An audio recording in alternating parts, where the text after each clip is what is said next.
share, something about their perspective of their involvement with their state, whether it's your current involvement or ideally what you would like to be involved in that you aren't currently involved in.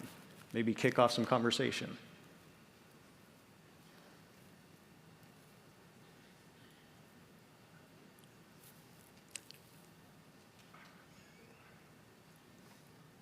Nothing? Nobody? Everyone's too tired from lunch? Okay, we Yes, got one here. thank Thank you.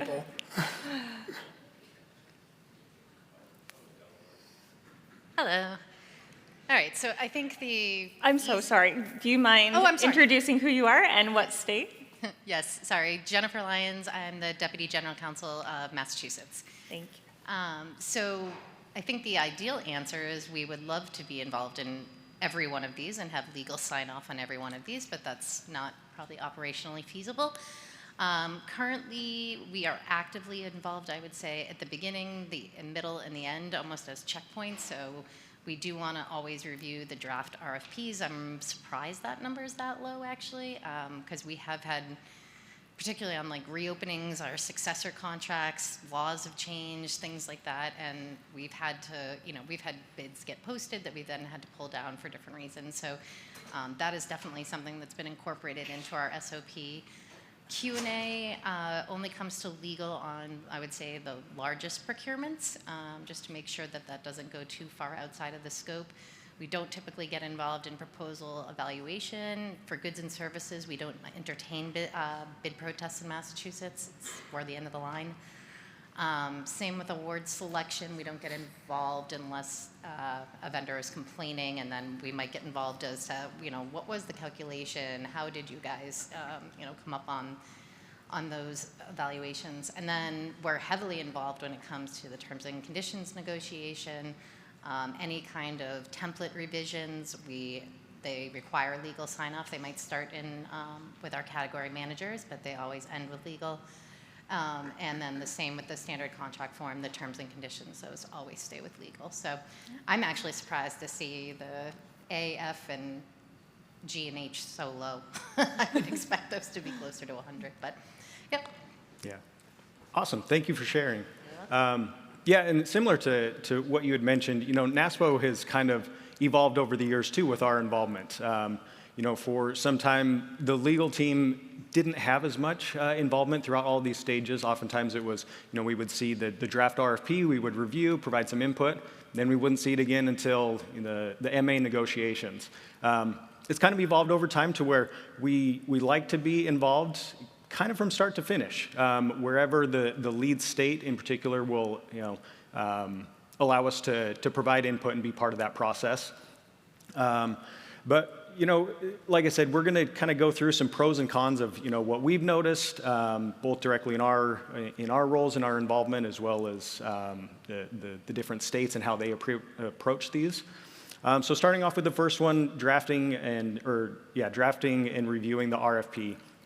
I think one of the obvious big pros to that is having legal involved from the beginning. You can make sure that if you have any state-specific requirements, that those are included from the beginning.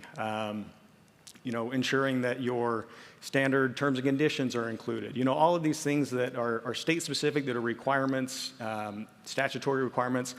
Obviously, those are important to make sure those are included. So having legal's involvement from the beginning, if those are inadvertently left out, we can catch those early on, avoid any problems down the road. I think one of the big cons for that, which probably would come from the procurement staff, is it takes too much time.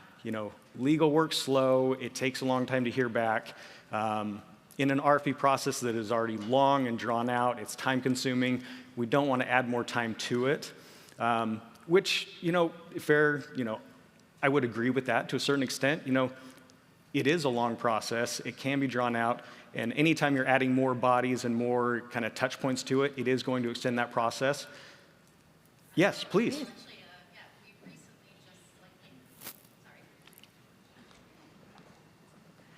We recently just slightly revised that process. So we are actually meeting with our category managers or your sourcing teams at the beginning of the drafting at the RFR, and then also at the end, because we found that only coming in at the end, like I said, sometimes if laws were changing, stuff they would get all the way down the road of drafting, and they could be working on this for months to have it come to us and have us then completely revise it. So we actually just recently changed our SOP, so there's 2 legal check-ins for the RFR.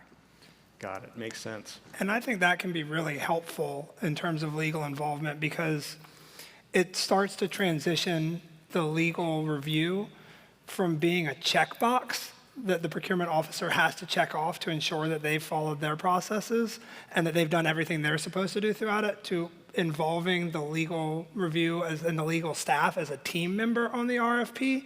And I think that that can be helpful and ultimately save time down the road. So to Adam's point about it can take longer, and we've all heard the phrase, the legal black hole. Like we've sent something over to legal and we heard nothing about it for about 3 weeks, and then it came back covered in red lines, and legal is just such a pain.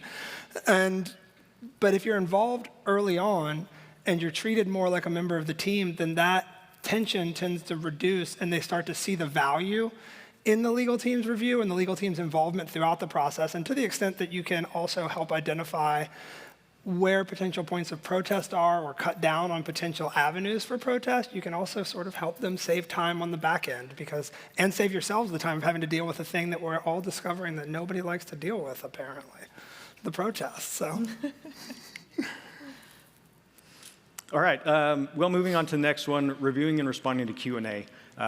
Yeah, it looks like there's not a large involvement at that stage, which kind of makes sense. You know, I think one of the pros or like the big areas that I think legal would be involved in is in those states where if a vendor wants changes to the terms and conditions, those have to be submitted during the Q&A period. So it kind of makes sense that at that stage, legal would be involved to help negotiate those, make sure that those terms are still going to meet any, state statutory or policy requirements.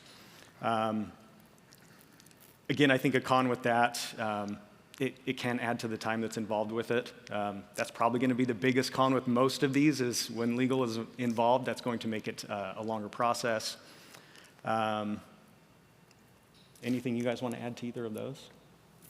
No? All right, so proposal evaluation. Again, that one's not surprising, that's pretty low. I don't think legal generally has much involvement at that stage. I mean, there could be some benefits to it, ensuring that the evaluation committee, that there's no bias, that the committee is evaluating based on what was actually published in the RFP. Let's see, protests. Of course, that's going to be, there's a lot of pros to having legal involved in that. Ensuring, reviewing the whole process, making sure that what was published was actually followed and giving legal the opportunity to defend their client and hopefully resolve that protest favorably for the state. Award selection and recommendation. Again, that one, some pros to that. Again, it kind of comes down to, that check, making sure everything was processed according to the published RFP. Reducing those chances or the likelihood that you're going to get a protest because everything was followed that according to how that was published, according to your state statutes and requirements. The terms and conditions review, that's obviously legal's going to be heavily involved in that process.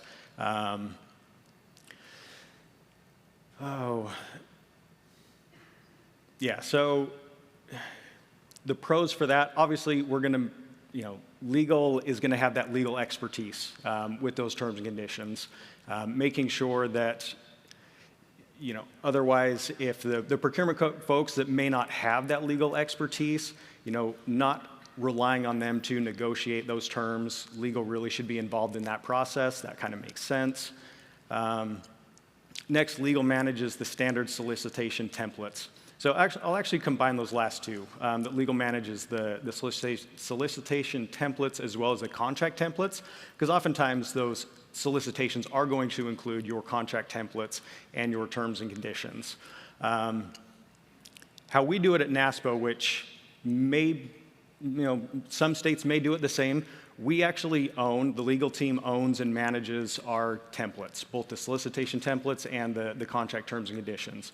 I think some benefits to that are we kind of have document version control. We can ensure that everything that's been reviewed and approved from legal is what's being used in the solicitations. But again, I think it's important to have that relationship with your clients to ensure that they understand that these are the documents that are approved and used. Any variations would need to go through legal for approval before using those. I think also, Adam, speaking to what you identified as an issue earlier, which is that legal adds time, right? That's kind of a very common complaint that, believe it or not, we at NASPO also receive. So managing the standard solicitation template was a way for us to kind of save ourselves time in reviewing the RFPs prior to publication. So we knew that we had a baseline to work with, and so our procurement officers can just identify where the changes are that they've made from that standard template, and we can really focus our reviews on that. So for those of you in states where you don't manage the solicitation template, or I think it's probably more common to manage the T's and C's, but I would encourage you maybe to pursue that because it really does, I feel like, save time, and it gives us confidence that the RFPs that are being issued through the cooperative have those important, RFP terms and conditions. It's formatted consistently across the cooperative procurements,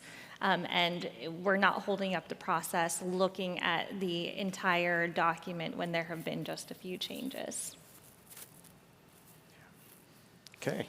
We can move on to the next slide. Okay, I think this one's me. So our next poll, which award methodologies are utilized by the procurement staff in your state? And again, we'd ask that you choose all that apply.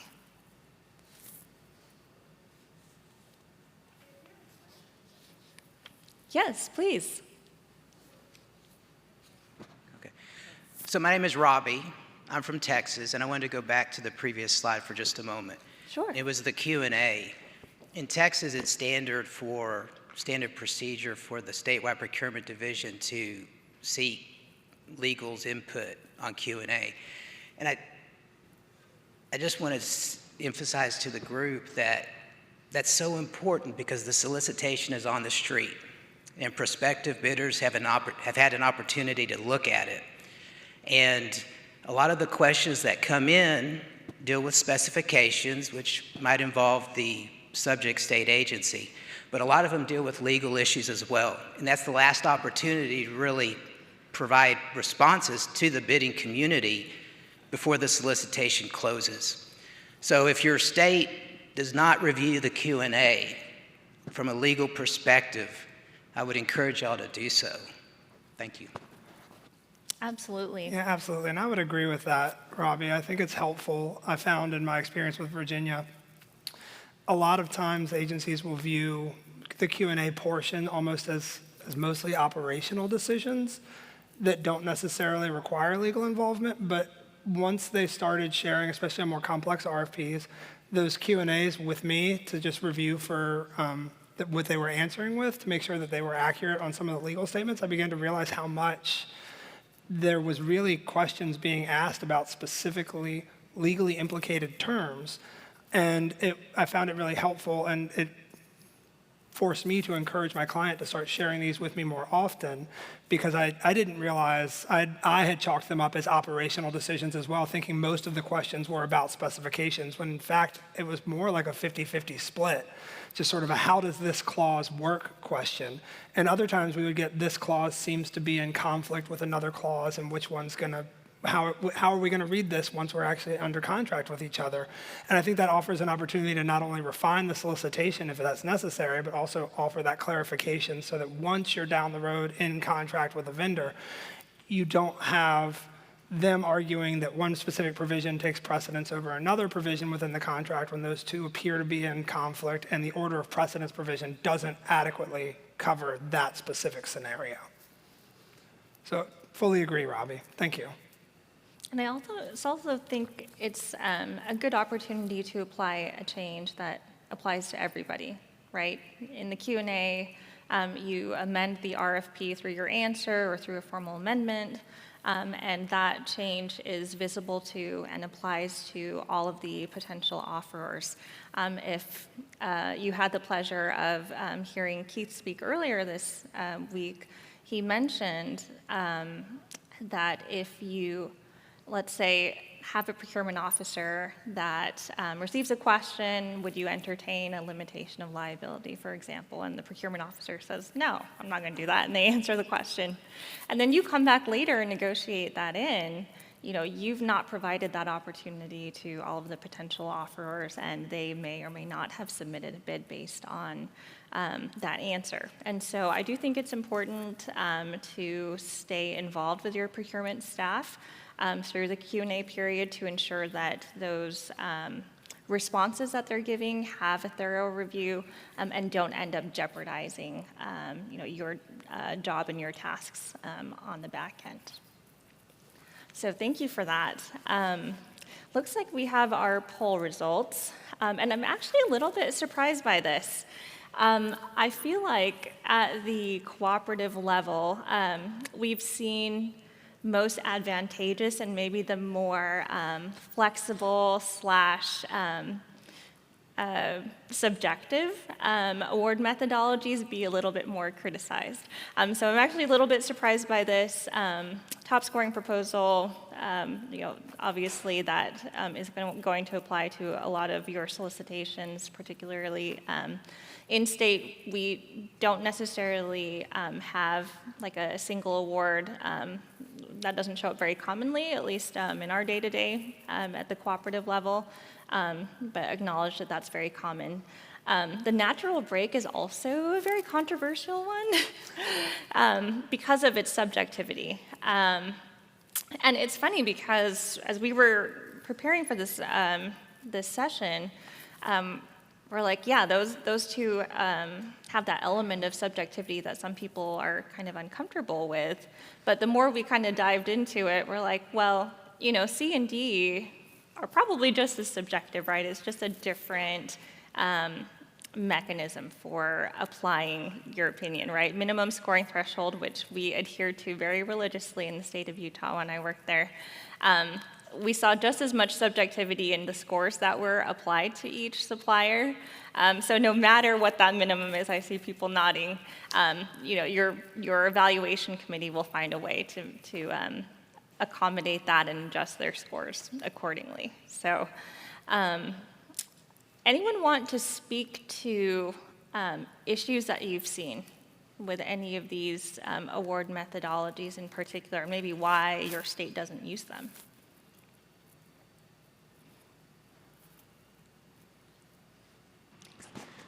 Jessica Tom from Ohio. I actually don't have an answer. I have a question for you. Okay. Can you really quickly explain what a natural break is for those of us who don't know? Does anyone really know what a natural break is? I mean, I've never heard it before, ever. So. Yes. Okay. So I will try, and my colleagues will jump in. But it's an award methodology that says if there's a grouping of scores, let's say, there's a range of scores at the top here, and then a large gap in those scores between one vendor and then the next, that's where we're going to make the cut. So it's not a pre-identified number that's published in the RFP, kind of like a minimum scoring threshold would be. And that's kind of where the subjective piece comes in, because we've seen, some awards that use a gap that's actually smaller than gaps that exist elsewhere in the range.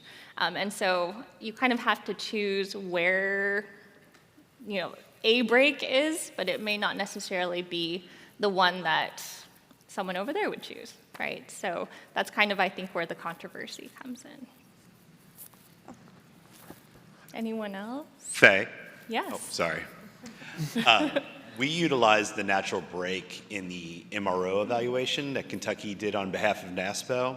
And so what we did is after the technical review, the evaluation team was not involved in the cost scoring.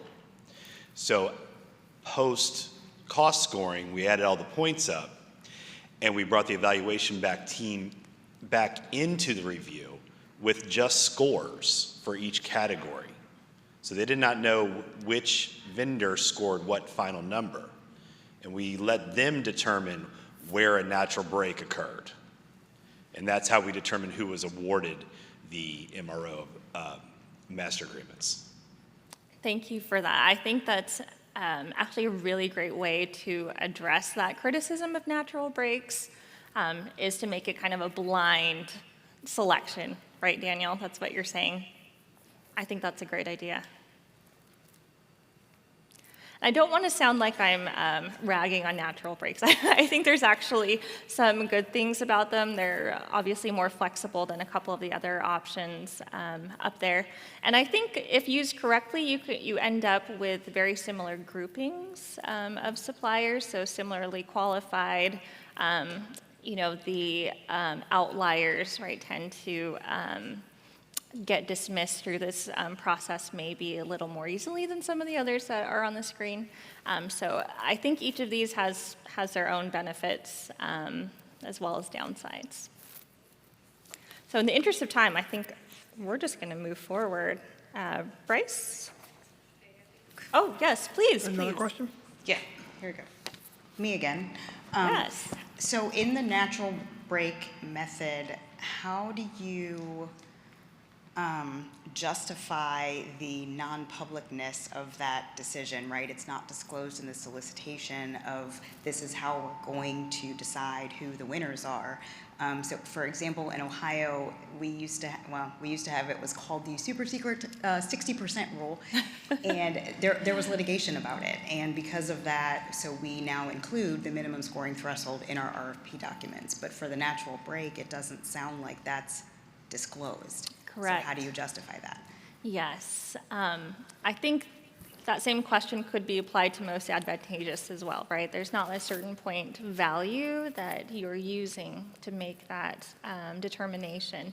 And so, at the cooperative level, what we've seen is just that, just language in the solicitation that says the lead state will use a natural break to make the selection.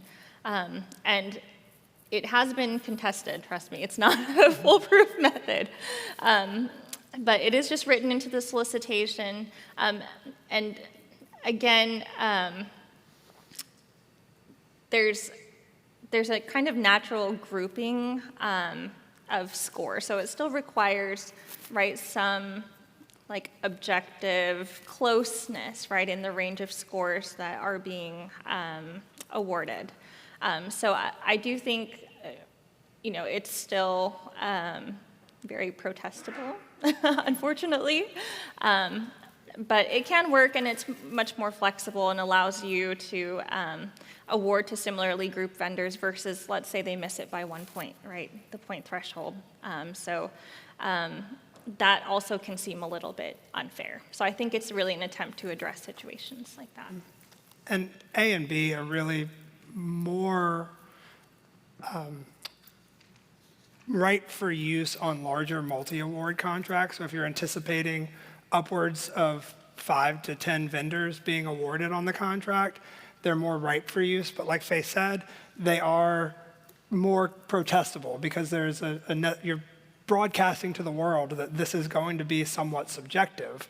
Whereas with C&D, minimum scoring threshold, and top scoring proposals, even though there is built-in subjectivity in your evaluation committee, especially if they have experience with some vendors in the past, but there's built-in subjectivity there, but the optics of it appear more objective. Whereas A and B are really highly subjective. You're broadcasting that to the world, and you're basically putting a target out there for vendors to say, well, you just chose that natural break because I was the next vendor and you don't like me, which was the most common reason for a protest that I saw when I was working with Virginia was they didn't select me because they don't like me. And it's impossible to explain to a vendor that most state employees are too busy to have an opinion about you. But those two really do open the door for that a little bit more. Hey, team, I have another comment back here. I think I might just be repeating a little bit of what you just said, but on that subject of natural break, I think that the same idea that's generally true about scoring methodology is true there as well, of the more you can document beforehand and during of why you use that methodology, the more it helps. And in the hypothetical, one of the potential justifications could be essentially what was just said of the more you have in play, the more a natural break is a rational discretionary measure to allow discretion for the unanticipated. You know, so if you have 5 different categories of things and you have an option of they could supply some categories or all categories, or another one would be if your state is a larger state or even a medium-sized state. We have tons of procurements where, yeah, we need a bunch of people to provide a thing or a service, but we also need a minimum of 1 in each of our geographical areas. The more you have something like that, the less one of those more cut and dried black and white is going to answer all of that, and you're going to need something like natural break to fulfill the minimum requirements of there's someone for everyone in the state, and then the natural break comes in. But again, if you could defend it on the front end and chart it out in writing, then it'll be easier to defend on the back end. Exactly. Thanks, Carrie. And so many of you have already started answering this poll, so I think we can just jump right into it. And it's, how does your state handle proposed modifications to standard terms and conditions? And I think A is kind of the lawyer's dream, right? You don't get to redline. We're not going to negotiate. We save ourselves a ton of time by not having to argue with vendors who are dead set on specific terms and having to explain to vendors why we as the state cannot indemnify you. And I don't know how many different ways I can say that to you, sir. But that one's less common on RFPs. You see it more on invitations for bids or just the straight bid project processes that your state has, whether it's called IFB or something else. The next one that we see fairly frequently is red lines accepted during Q&A. And I personally really like this one because it cuts off some of that negotiation on the back end. And I have found that it also cuts down on some of the requests that you see, because the way that the process has worked out when we have seen it is they propose the red lines during Q&A. The state looks at all of the red lines, determines what they're willing to accept, and then makes those changes to the RFP. And the RFP is then, those changes are then applied to everyone. And if a vendor knows that their competitors are going to get the exact same, very beneficial to them clause that they're asking for, they might not propose it. So it sort of saves us some time there as well. And there's not really much room for negotiation there. Either the state accepts it or it doesn't, and then you bid on the document as drafted. Saves a little bit of time on the back end as well. Red lines accepted with proposals. I think this is the most common one, and the poll shows that. It's that they submit them with proposals, and then they're part of the evaluation. Then we go through negotiations, and depending on the good or service that you are procuring, those can be painless negotiations, or they can be long, drawn-out experiences, especially if you have ever negotiated with a technology vendor. They can be particularly long and drawn-out and particularly painful.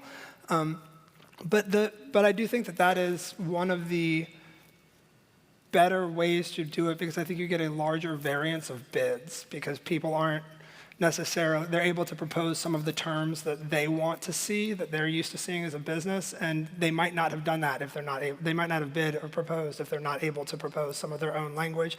And at the end of the day, the power is still with the state as to whether or not we're going to accept that, and the negotiation is still, I've always believed that negotiation is very one-sided. I know that is not always the case, but we get to decide whether or not we are going to accept those terms as the public entity. And while the buyers may not be necessarily happy about that, and it's always better if we're backed up by statute, I always felt like we had more power than we acknowledged at the negotiating table. And I do think that this puts that power into our hands. And then red lines accepted after award. We don't see this very frequently.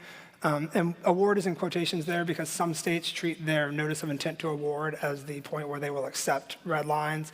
So the award is not yet finalized, the contract is not yet signed, but there is vendors identified as eligible for award, and their red lines are accepted at that point.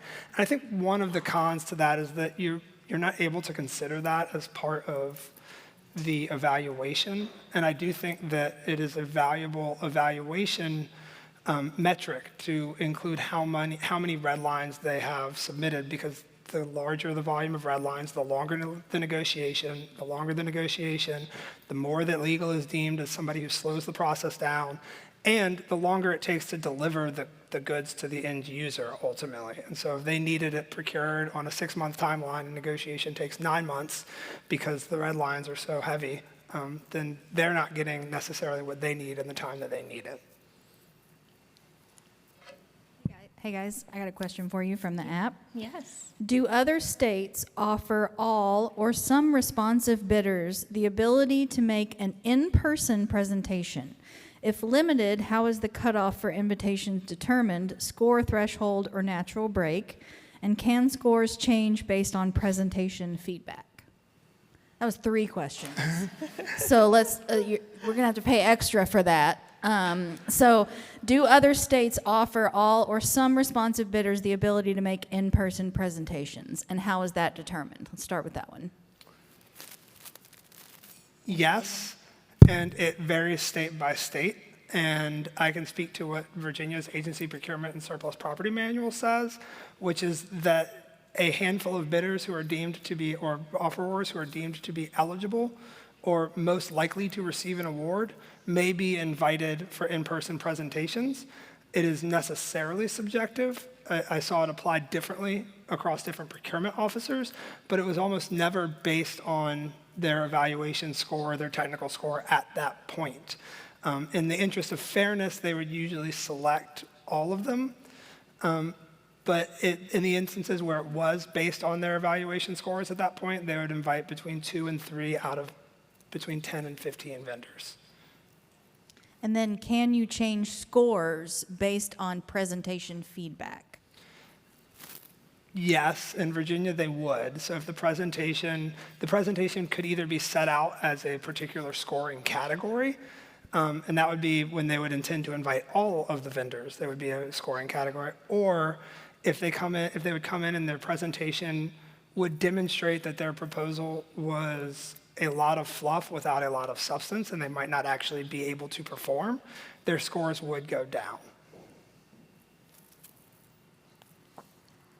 In Pennsylvania, we have in our process, let me start with our statute. It basically says you have to include everybody in everything. I have fought a battle on this, although I think I finally won, yay, for probably the last 2 years, because the agencies don't want to bring everybody to demo. I have 15 vendors. If I do 15 demos at 2 hours a demo, that's a lot of time. Totally get it. My response to them, quite frankly, is write a better statement of work. I'm kind of harsh on that, I gotta say. But the problem we have is we have a 75% mandatory responsiveness requirement for technical. If you don't make the 75%, we don't evaluate your cost. You're done. You're deemed non-responsive. And agencies were using that 75% essentially in the middle of technical. So we haven't gone to demo yet, but they haven't made the 75%. I don't have to demo them. But demo's not done because you've made that a requirement of technical. If you're going to do it, it's technical. And you can't exclude someone before then. So this has been a really big, especially in the IT field, that's where I've probably had most of my battles, that no, you got 5, you're doing 5. If you don't want demos, don't ask for them. Do you need it? Everybody needs them. If you've ever asked your client, they always need them.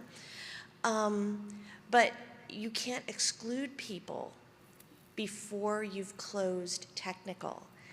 And I mean, we had epic battles that went all the way up to our actual general counsel on this because DGS was holding the line that this is what we have to do. And some of the agents are like, but we don't want to do that. I'm like, well, read the statute. So it's a very frustrating thing in that if you're going to ask for demos, you're going to do them. And everybody gets to do it. So think really hard about that. Because nothing is worse than the attorney sitting in demos. It's boring. Would they make you especially go to the IT. demos too? Pardon me? Do they make you go to the demos? We are involved in every scoring aspect. So they can't have a scoring meeting without council there. In fact, I've had people covering some of my RFPs while I'm here. It's good to be the boss. But yeah, no, we have to sit in on the demos to make sure that the committee behaves and that the vendor doesn't go outside of what they're supposed to. Interesting. So yeah, it's fun. It's better when we do them on Teams, honestly. Multitask. So yeah, I think that 75%, that it's all or nothing. We can't, at least in Pennsylvania, we just can't be parsing out and saying, well, they didn't make the 75 so far. We don't let them do that because they are scoring it, and you can't reopen scoring once you've closed it, in Pennsylvania at least. So it's an interesting problem that we have.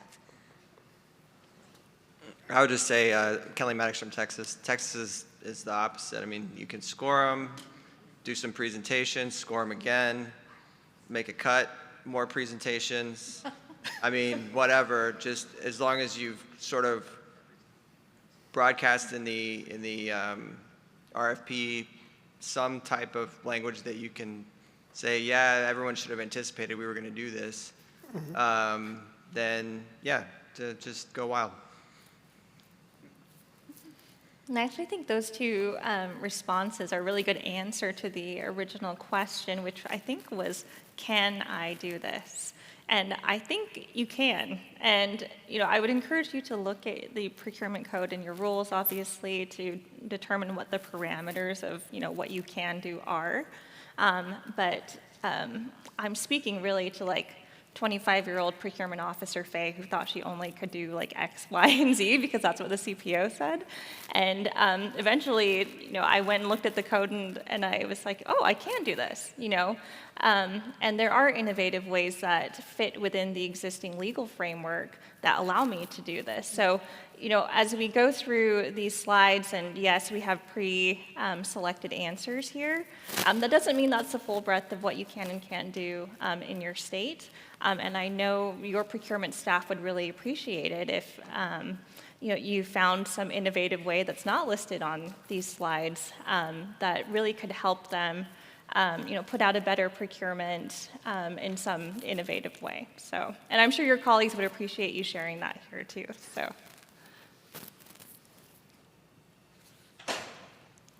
Okay.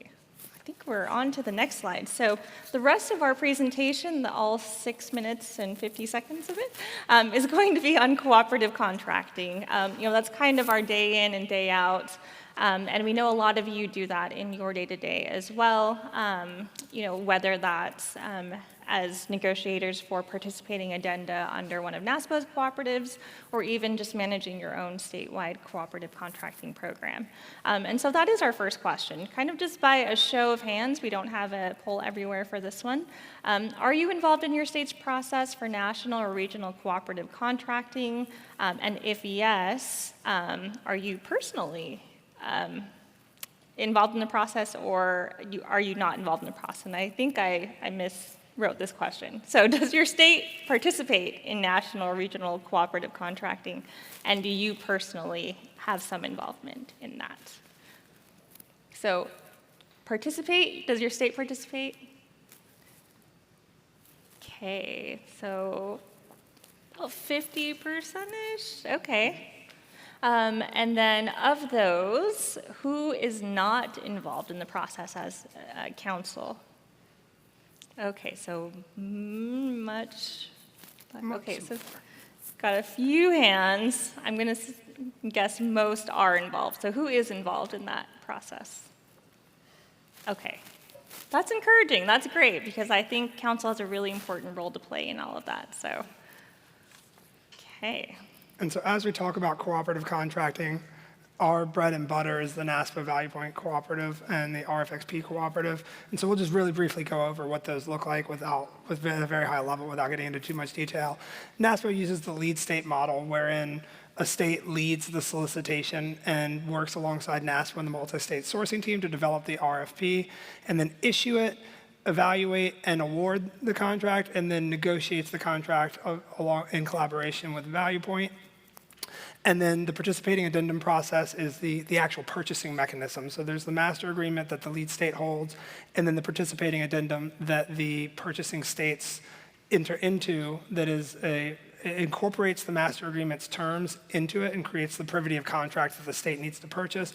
And it's negotiated individually by each state, usually resulting in a statewide agreement that's used by all eligible entities within that state. All right, so here is our next poll, probably our last since we're coming up on time. So what is your state's approach to participating addenda? And again, choose all that apply.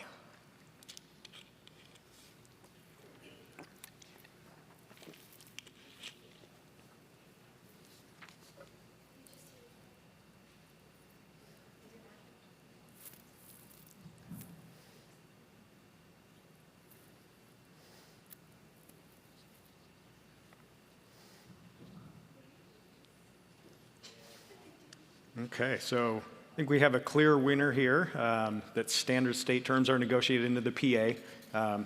Yeah, that's generally what we'll see with our cooperative contracts.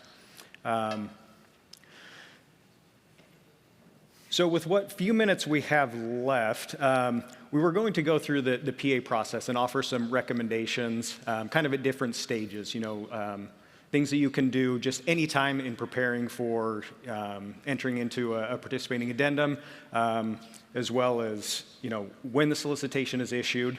A couple things, recommendations. Here, we'll move on so you can actually have a visual. So these are things you can do anytime. We recommend downloading a copy of the standard master agreement terms and conditions. So we have our master agreement terms and conditions just available to download anytime. By and large, those terms don't change much from contract to contract. However, they can. There are certain states that have specific requirements that necessitate having a few tweaks to terms and conditions here and there. They may add some of their own terms and conditions as well. So that's just something to be aware of, that when a solicitation is actually issued, there could be some changes, but generally most of those terms are going to be the same, so you can kind of prepare for that ahead of time. In that review, identify any omissions or overlaps or conflicts with your standard PA terms and conditions. And when you do run into those, when you have overlaps or conflicts, what we recommend is focus on substance over form. Look at what's the legal effect of the terms and conditions or a specific term, rather than the actual language that's used. One kind of prime example for this is indemnification. Every state has an indemnification provision. Most of them say the same thing, but just using different language. So look at that, the substance over the form, and can you use it if it's substantively the same, even though it's not the exact language that your state generally would use. And then go through and flag any PA terms that are non-negotiable, kind of identify those ahead of time that, this is a mandatory term, this is not negotiable. So going into those negotiations with the vendors, you already have that kind of out there in front that these are non-negotiable, this is just how it has to be. Next, flag the MA terms that you can live with. Again, this kind of goes back to the first one. It might not be the exact language that you use, but is it close enough and does it meet our state requirements that we can still use that anyway? Next, identify remaining conflicts and draft reconciled language as needed. So if there are those conflicts, you can't use exactly, what's in the MA, so draft new language. How can we reconcile that difference and get to some language that we can work with in the PA that doesn't conflict with those MA terms. And then lastly, just draft any alternatives that you can live with as backup, kind of planning ahead if it's a certain procurement where vendors typically push back on this. It might be a good idea to have some alternate language in your back pocket to help with those negotiations down the road. Okay, so our next set of recommendations is when the cooperative procurement is issued. So it looks like we're out of time, but Just so you guys know, if you don't know already, the CPOs receive a confidential draft of our cooperative procurements prior to publication. So all of the directors receive that draft for review. And what I would recommend is if you're not already reviewing those drafts, please do. Please request access to it. Have your CPO forward it to you. It's so important that we get feedback, especially at that stage where we can still fix issues with the RFP. So if we have, another set of eyes on it and get your feedback, we can still incorporate it at that point and make sure that it doesn't cause issues for you down the road. So please review those RFP drafts and let us know if you have any concerns. You do also have the opportunity to publish your standard PA terms and conditions with our solicitations. So if you feel like that's helpful to put the vendors on notice, I know a couple of states who do that, religiously with every single RFP. Please do so. We're happy to include those. Ensure that advertising and other legal requirements are met for your state. We have had situations in the past where the state didn't publish the RFP when it was published by the lead state, and they therefore could not participate in the portfolio afterwards. And then track the progress of the solicitation. We do provide a link to the lead state's website at naspaValuePoint.org. And so amendments and Q&A, responses get issued. The RFP evolves and changes as it's posted. And some of that can have some material effect maybe on what's going on in your state. So we encourage you to keep updated on what's going on with a particular solicitation if you're interested in participating in that one, just so you know what to expect and can, again, communicate any concerns that you have with the changes. And since I'm the last thing standing between you and break, I'm going to try to do this in 30 seconds or less. This is after execution of the MAs. Like they said, we have our executed MAs available for download at any time. Review them carefully. They can vary from agreement to agreement, but not often is there too much variance. And then this is just generalized good contracting practice, I think, is for overlaps and conflicts, avoid simply relying on the order of precedence. Nobody likes having to fight about which provision actually takes precedence and whether there's actually a conflict. And then for PA terms previously flagged as non-negotiable, add a statement that they're explicitly replacing the corresponding clause in the MA. And then for MA terms previously flagged as acceptable, delete the corresponding terms from your PA if the substance is there that your state needs, and then insert any reconciled language as needed, and then use the updated reconciled PA as your starting point with the supplier when you begin negotiations. And with that, since we've been taking questions throughout, that concludes our presentation. Don't hesitate to reach out to us if you need assistance or if you have any questions, or if you just want to talk. We're happy to provide a copy of RFP templates and standard MA terms and conditions. And then this is us again with our contact information. We're now on a 15-minute break.